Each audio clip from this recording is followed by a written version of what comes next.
जब हम एक बड़े व्यक्ति से मिल लिए, चाहे राहुल गांधी हो, उनका महागठबंधन में जब सारी बात हो चुकी है ऑलरेडी, तो मेरा ऐसा मानना है कि अखिलेश जी को कहीं ना कहीं अगर कुछ गलती हुई है उसको दरकिनार कर देना चाहिए। अगर वो आज भी इसी तरह लड़ते रहेंगे तो फिर चिड़िया चुग जाएगी खेत। फिर आप बोलते रहना कि हम अगर काश ऐसे कर लेते, फिर वो काश ही रह जाएगा।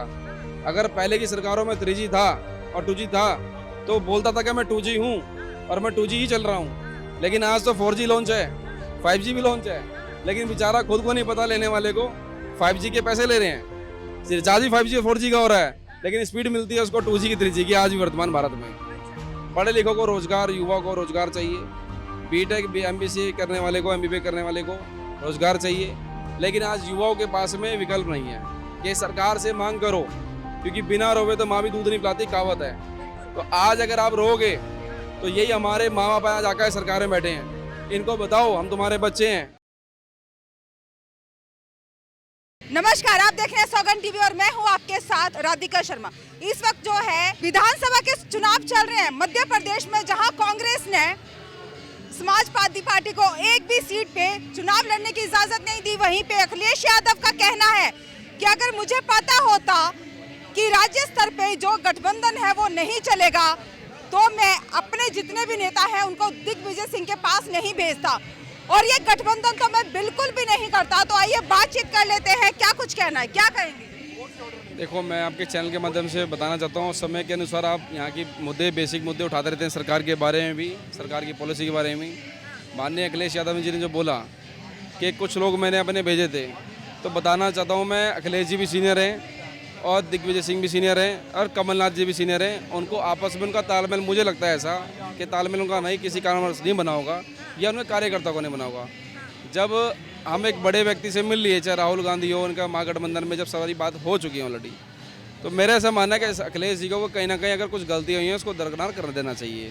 ना तो इस चीज़ का श्रेय ना भारतीय जनता पार्टी आपका ले जाएगी उठा के, और वो मजाक आपका बना देगी। क्या लगता है, इंडिया अलायंस अभी बना था, जब बना था तभी बोला जा रहा था सत्ता पक्ष की तरफ से कि कहीं ना कहीं ये टूट जाएगा।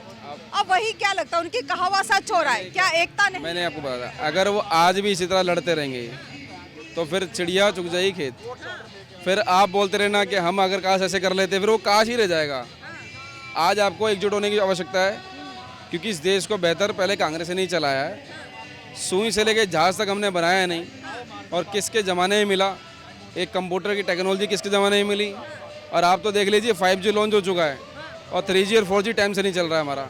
तो वर्तमान में स्थिति ऐसी आ चुकी है, अगर पहले की सरकारों में 3G था और 2G था तो बोलता था कि मैं 2G हूँ और मैं 2G ही चल रहा हूँ, लेकिन आज तो 4G लॉन्च है, 5G भी लॉन्च है, लेकिन बेचारा खुद को नहीं पता लेने वाले को 5G के पैसे ले रहे हैं। रिचार्ज भी 5G और 4G का हो रहा है, लेकिन स्पीड मिलती है उसको 2G की 3G की आज भी वर्तमान भारत में। तो दुर्भाग्य हमारे देश का ये है कि आम जनमानस को क्या चाहिए, पढ़े लिखों को रोजगार, युवा को रोजगार चाहिए, बीटेक MBC करने वाले को, MBBA करने वाले को रोजगार चाहिए, लेकिन आज युवाओं के पास में विकल्प नहीं है। विकल्प है बच्चों, आज सबको बताना चाहता हूँ, आज ये लोकसभा का इलेक्शन आ रहा है, आप सब लोग अब तय कर लो कि आज ही आपके पास विकल्प है, अपनी सरकार से मांगो, और फिर 5 साल आप भूल जाओगे। सरकार भी चाहती है इस तरह के हमारे युवा बच्चे भूल जाएं, और फिर 5 साल बाद दोबारा नंबर आएगा, जब तक आप बहुत देर हो चुकी होगी।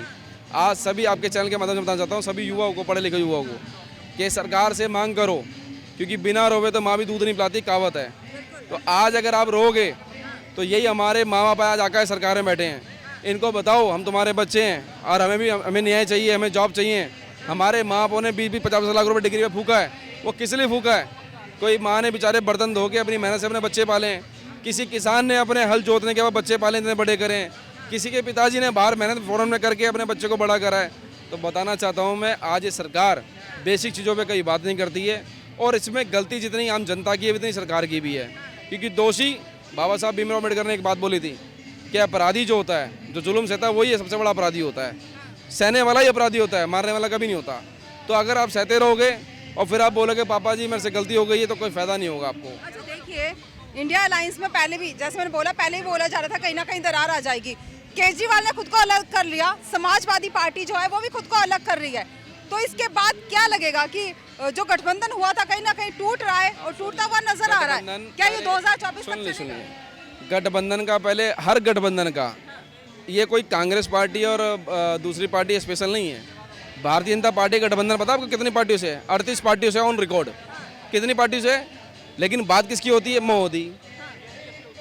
टाइटल किसका चलता है हर जगह पे इलेक्शन में? मोदी। 38 पार्टी खत्म, मोदी जी की बात चलती है। ऑन रिकॉर्ड बता रहा हूँ, 38 पार्टियों से गठबंधन है माननीय मोदी जी की पार्टी को। लेकिन ये दिखाया नहीं जाता, ना बताया जाता, क्योंकि कई पार्टियां मर्च होती हैं, उनको खत्म कर दिया था समय के अनुसार टिकटों को लालचों में देके। और अगर ये महागठबंधन अगर ये हो भी रहा है कांग्रेस का, तो महागठबंधन में किस क्षेत्र में हुआ है समझना है आपको। मिसगाइड मत करो जनता को भी। महागठबंधन लोकसभा इलेक्शन पे हुआ है, ना कि राज्यसभा इलेक्शन उस पर राज्य की सरकारों पे हुआ। तो फहमी अखिलेश यादव ने कैसे पाली? सुन तो लो, मैं आपको बता रहा हूँ, अगर उन्होंने अपने कार्यकर्ता भेजे भी तो मन मुटाव है तो उसको बातचीत करके सॉल्व कर लेना चाहिए। लेकिन आप उसको किस तूल मत दो कि जी ये महागठबंधन से भी कंप्रोमाइज़ करने लग जाओ राज्यों का। वो नहीं करना चाहिए। इससे कि गलत मैसेज आता है, फिर लोग आपस में 2020 मैच खेलते हैं व्हाट्सएप के माध्यम से कि जी उसने ऐसे बोल दिया, उसने ऐसे बोल दिया। इसका श्रेय कौन ले जाएगा? फिर मोदी जी उठा के ले जाएंगे, फिर आप हाथ मलते रह जाना।